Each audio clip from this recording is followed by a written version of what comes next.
So speaking of, deadlines, you worked on, motion picture scores, and you had pressure because of, I don't know, orchestrating Sure, for anything. people and Well, I think, I think that it's like what they talk about women and childbirth. You tend to forget about it at the end of it, but certain things do stick out in my mind. I mean, the highlights are recently, just last month, was the WOLFMAN score.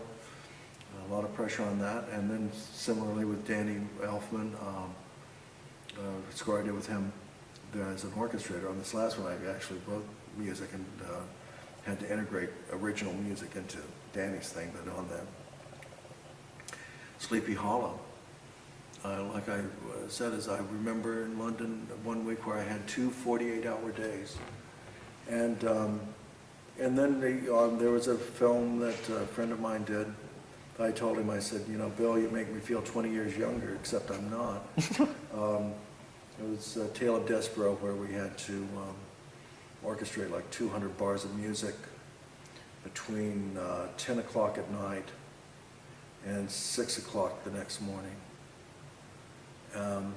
simply because of the approval process. And there have been some things with Hans Zimmer. Geez, I remember something MUPPET, Treasure Island. Then I remember the end credits of, into every film there's always a glitch.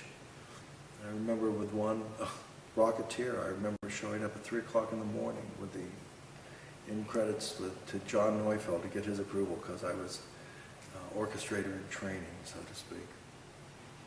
And the major thing is that it's like David Mamet writes in his book, Bambi versus Godzilla. The great gift of Hollywood is that you have a bunch of people like me, these craftsmen, at every level, that have dedicated themselves to just getting things right. yeah. Which allows other people to see the big picture, because they know that there are these people that are bedeviled by details like me. And maybe that's the reason I'm more an orchestrator, or have been, than a composer, is that I have a gift for minutiae. Yeah. Which is not necessarily the best thing for a great creative mind, but it's very necessary for a composer, for an orchestrator rather. So what are your future plans at this time? So you have a busy schedule, and what's in case of orchestrating or your own music, your own compositions? Well, let's see. I have for this year, in 2010, I have a rather large commission for an orchestral piece to be premiered in Tasmania by like a 100-piece orchestra of Australians. That's sort of like their Tanglewood that I'll be doing. It's a 22-minute piece. I'll be going down there for that, and right now I've got a number of orchestration assignments I'm doing. Last year I've been there with Newton Howard starting next week, and I'm supposed to go with James to New York on another project called Salt. John Williams is doing 10-10, but I haven't talked to John about that. Maybe he's got that covered with Eddie. And I'm definitely doing with Desplat the next Potter. That's going to be in August and September. And I'm always on the prowl for composing projects myself, because ultimately that's far more fun, because all the responsibility is on me. Whereas with the orchestration, it can always be, not these days, not with the great people I work with, but certainly in the past I've occasionally been handed, like I say, it's like somebody throwing a bunch of junk at you and someone saying, make a car out of it. And so I view myself as a master mechanic, because at times I can be the MacGyver of music, if that means anything to you. I can take a bunch of gum, string, and something and make a piece of music where there should have been nothing. But that's less and less the case. Very good. I'm curious a little bit about the thing you did with James Newton Howard, the plant. I would plant a tree. I would plant a tree. This concert piece, James always calls me up, and like I always tell people, is that if you want to hire me, you should call me like 2 or 3 months in advance. Okay. And book me, because otherwise I say yes to anything that comes through. And so James was always calling at the last minute, and this time he called and he said, Hey, look, we haven't worked since Peter Pan. Would You worked on King Kong with him? No, that was what was great, is that I can't tell you how many pictures I've actually orchestrated on and gotten no credit. Okay. And so with King Kong, they assumed, well, Conrad will do it. Because everybody's going, oh, you got to get Conrad Pope. Oh, get Conrad Pope. Oh, get Conrad Pope. Well, Conrad Pope was in London. And I remember taking the call. I was on Carnaby Street, I think. And I was so amazed that my cell phone works so beautifully to tell them, gee, guys, I'd love to stay up all night on your panic, but I'm in London. And I think I'm just going to stay here in London. And so I was like, wow, you know what he said? And I couldn't believe it. And they'd already printed the credits because it was such a rush job. And Conrad Pope. And it's karmic to me because I can't tell you how many films I've done where I've received no credit.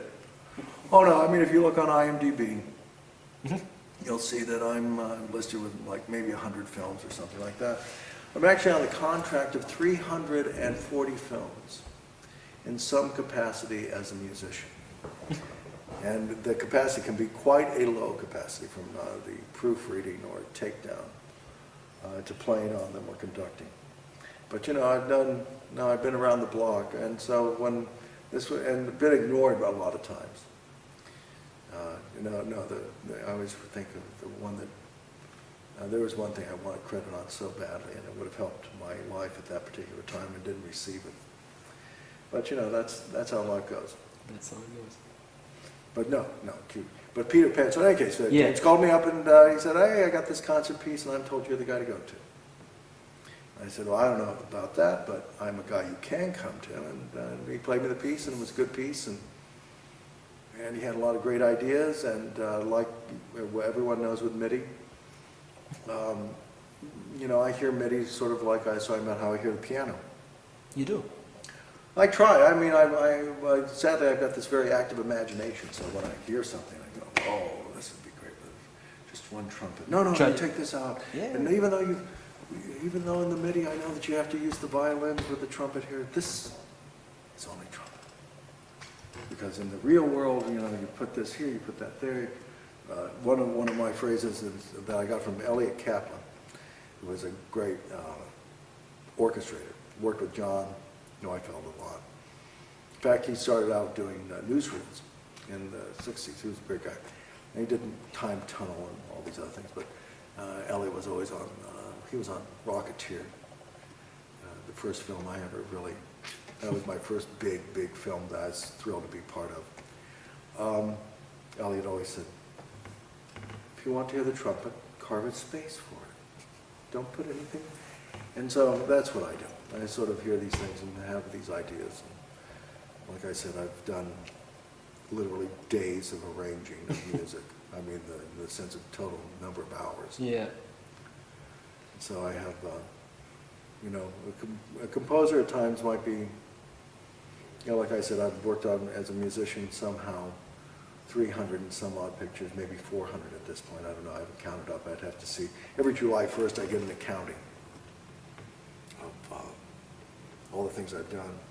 And since I've been here a little bit over 20 years, you can do the arithmetic. That's 20-something pictures a year, average out.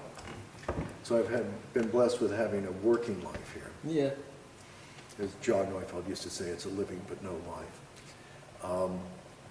And so, you know, I think I can help a lot of composers because I've had an opportunity to make more mistakes than they've had the chance either to do, or they can't afford to make mistakes.